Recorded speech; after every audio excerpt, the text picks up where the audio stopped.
Ahoy there! I'm the Treasure Stacker. Today, we're going to be comparing silver dollars versus half dollars. And the question is, which one is a better buy, or is it a combination of both?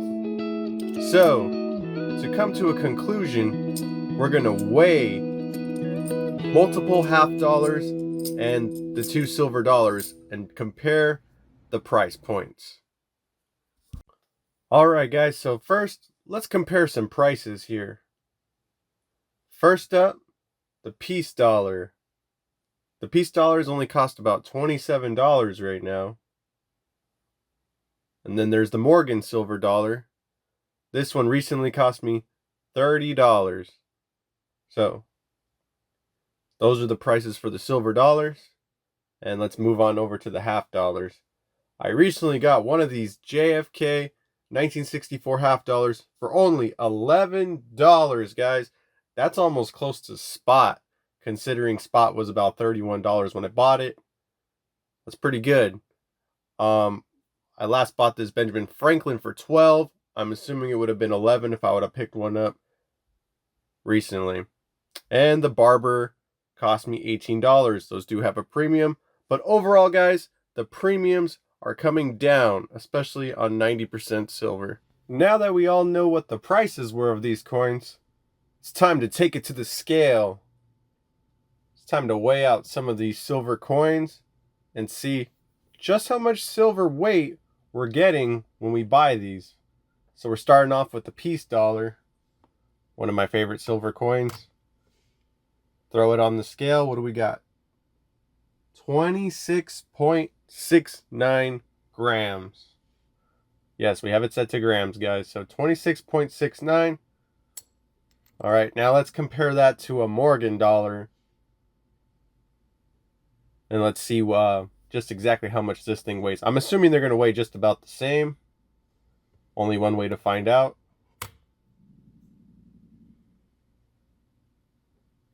Okay, so 26.5 grams. That is just 0.1 grams, almost 0.1 grams off of a piece dollar. I'm assuming it's because of how old the Morgan is. Probably just a little bit more circulated. And that's the point here today, guys. Older coins that have been circulated lose weight. Okay, so a fresh JFK half dollar came in at 12.53 grams. I'm going to stick another one on top of there. So 25 grams, well 25.07 grams of silver. And that's $1's worth of silver. So let's keep that in mind here, guys. So that was 25 with both half dollars. That's supposed to be equivalent to $1 worth of silver. Now let's try a little bit more of a circulated coin. We're going to try the Benjamin Franklin. Also came in at 12.5. That's pretty good. This one's a lot more circulated, as a 57. And it definitely did not weigh the full 12.5 grams. As you guys can see there, it did not make it a 25 grams with both half dollars there. All right, and just for the argument's sake here, we're going to weigh this Barber half dollar and see if it's close to the 12.5 like the other half dollars. 11.8. Oh my gosh, that is way off. Wow, you're losing a good amount of silver there when you buy something that's pretty slicked and circulated like a Barber half. So we also wanted to pull out the the Walking Liberty half here. 12.48. Okay, that's pretty good, guys. I mean, this one I picked out wasn't that circulated. It looked pretty good.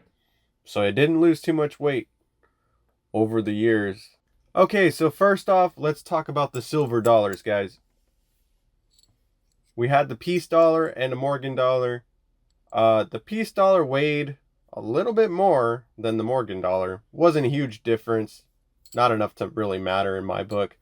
But we do need to consider the price. So if you are stacking the weight, if that's what you guys are worried about, the weight is pretty much the same, but the price the piece dollars are $3 cheaper than the Morgans, so piece dollars are better to stack if you're trying to save some money.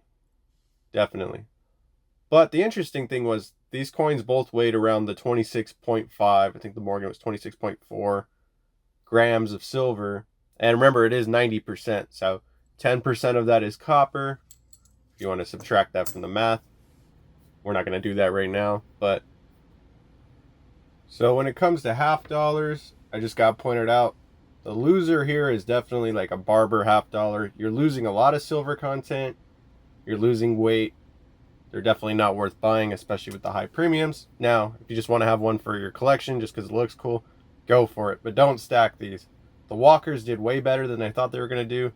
They're pretty much on track with the Benjamins or the JFKs. The only difference is I found one that wasn't as badly circulated. So make sure you're a little picky if you're picking out some stuff.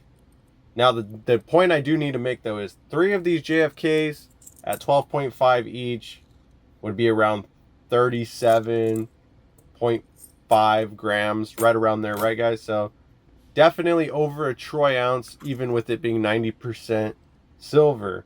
If you just subtracted 10% of that, that'd be like 3.7. You'd be down to like, what is that, like 33, just a little bit over, about 0.2. Yeah, 2 grams over a troy ounce of silver. So at $33, that's a pretty great deal considering spot price was about $31. So that's only $2 over spot. And you still got 2 more grams of silver.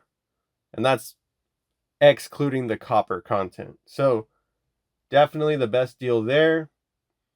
Even comparing buying 2 Kennedy halves at 25 grams total weight versus the silver dollars, 26.5. There's a $5 difference there. And that $5, you could buy another silver quarter or something like that, and you'd be way over on weight. So I still love silver dollars, though. Don't get me wrong. Don't ever give up on those. I'm definitely going to be buying more. But I definitely will be buying more half dollars, knowing I'm getting more weight for my money. I hope this video was helpful for all you guys stacking out there. It gave a clear picture, I hope, to some of you that were curious about what you're buying as far as 90% silver goes, especially when it comes to the half dollars versus the silver dollars. It did appear that silver dollars are a bit more expensive. I mean, I think everyone's known that. But, you know, when silver price was, let's say, $15 an ounce, I think it made more sense to want to carry a silver dollar because the price of silver was so low, you wouldn't really care to carry half dollars around.